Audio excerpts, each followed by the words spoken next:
What's up, YouTube? This is 82 and 0. Welcome back.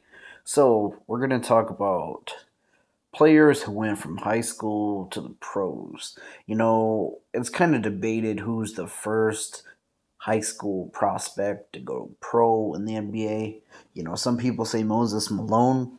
The reason why it's debatable is because although you can say Moses Malone because he was drafted out of high school, there was a player well before Moses Malone who went from high school to the pros in a different way.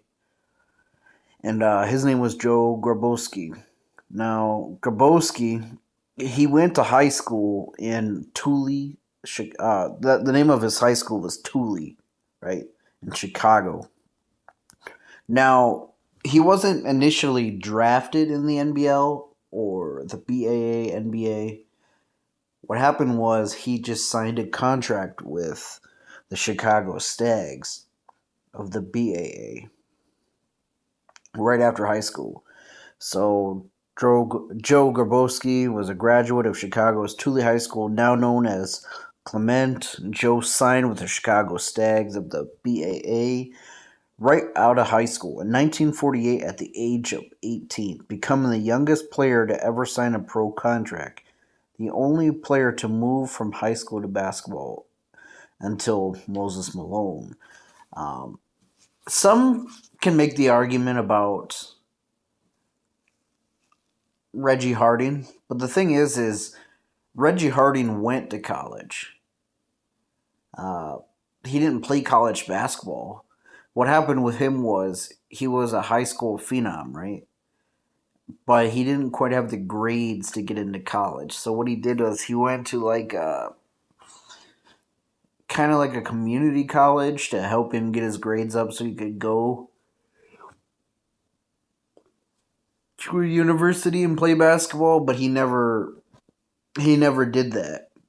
The Pistons ended up just grabbing him as a territorial pick. So that's why it's debated between these three who's the first. But I'll go with Joe Gabrowski.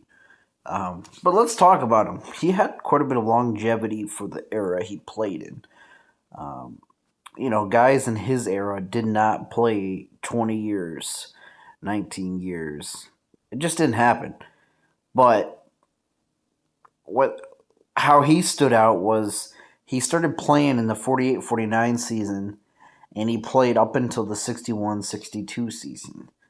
Think about this for a second, man. He played in the Joe Fulks era. He played in the Wilt Chamberlain era and Bill Russell. He saw a lot of changes in the NBA.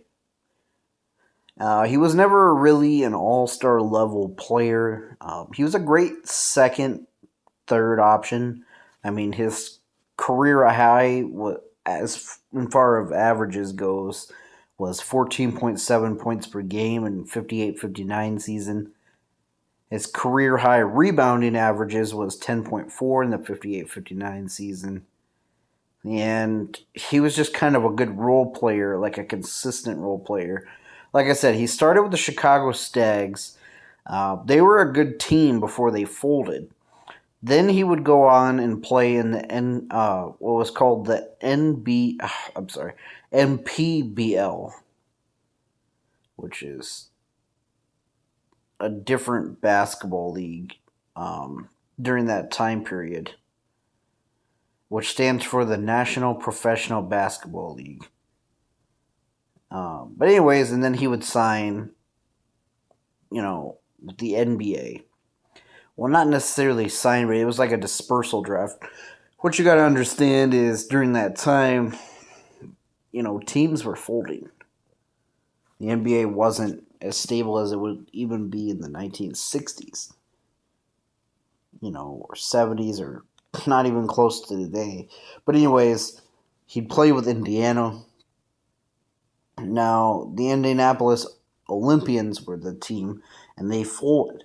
So Joe Grabowski, he became a dispersal draft pick by the Philadelphia Warriors.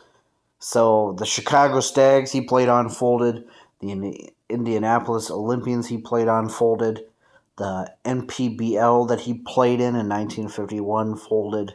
But by 54, at the age of 24, he was playing with the Philadelphia Warriors, which is where he will remain up until his final season, which is he'd actually finish out with the Syracuse Nationals. Um, but he is a champion. He won the 1956 NBA championship with Neil Johnston and Paul Arizin. He played with Wilt Chamberlain. So that's why, I wanted to make this video, because unfortunately they don't have that rule anymore that you can get drafted out of high school. And I know there's an argument either way. I mean, some people say that there's all these players who are drafted out of high school that fail. And it's not fair to give a kid that much money. Well, think about it on the flip side, right? Think about a kid who comes from absolute poverty, right? And basketball is the only way he's going to be able to make it. And maybe he doesn't have the grades to get into college, I think that's what the ABA had, was in the 70s they had what was like a hardship exemption. I think the NBA should bring that back. But anyways, this is remembering the first high school player to go pro, Joe Graboski. Thanks for watching.